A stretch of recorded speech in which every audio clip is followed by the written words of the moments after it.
नमस्कार, स्वागत है आपका इंडिया न्यूज पर और मैं हूं आपके साथ स्वाति सिंह। केंद्रीय सरकार द्वारा लाए गए नारी शक्ति वंदन विधेयक पर बुधवार को लोकसभा में चर्चा हुई और उम्मीद है कि ये विधेयक लोकसभा से पास हो जाएगा।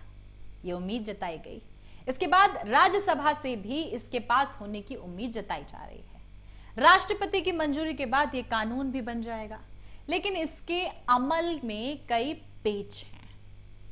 कुछ लोग तो यहां तक दावा कर रहे हैं कि भले ये विधेयक जल्द ही कानून बन जाए, पर इसे लागू होने में अभी 15 साल और लगेंगे। आखिर इस दावे के पीछे क्या वजह है? विधेयक की किन शर्तों की वजह से ऐसा कहा जा रहा है? संविधान के किस अनुच्छेद को इसकी वजह बताई जा रही है? क्या सच में ऐसा हो सकता है? तमाम सवाल। क्या विशेषज्ञ इसे लेकर कुछ नई बात बोलते हैं? चलिए जान लेते हैं क्यों फंसा ये पेच।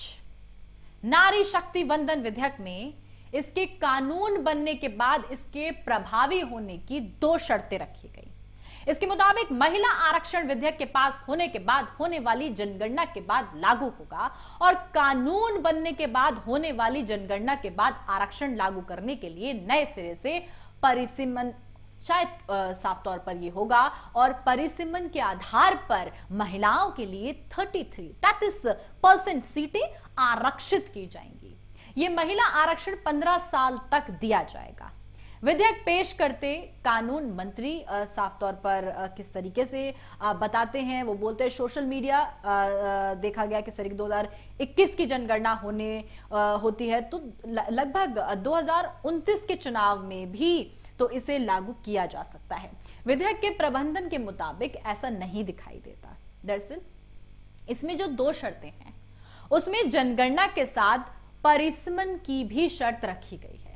संविधान का अनुच्छेद 82 कहता है कि 2026 के बाद जो जनगणना होगी उसके बाद ही लोकसभा सीटों का नए सिरे से परिसीमन होगा।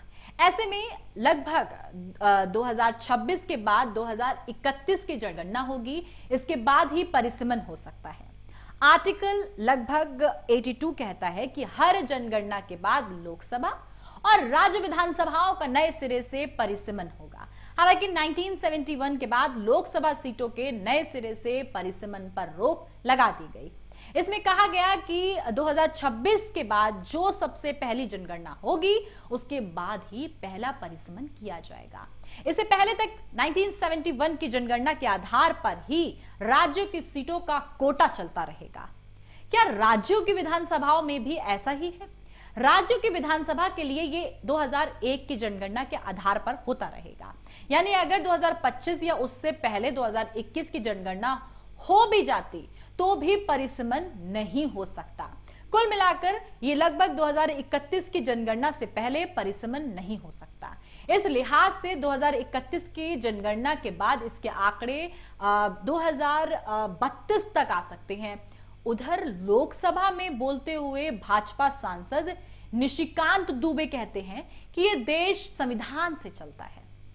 संविधान के अनुच्छेद लगभग 82 में कहा गया है कि 2026 तक सभी चीजों को हमने फ्रीज कर दिया है। सरकार इसे तुरंत लागू कर सकती है, तो ये तुरंत सुप्रीम कोर्ट में जाएगा और कोर्ट इसे असंवैधानिक करार दे देगी।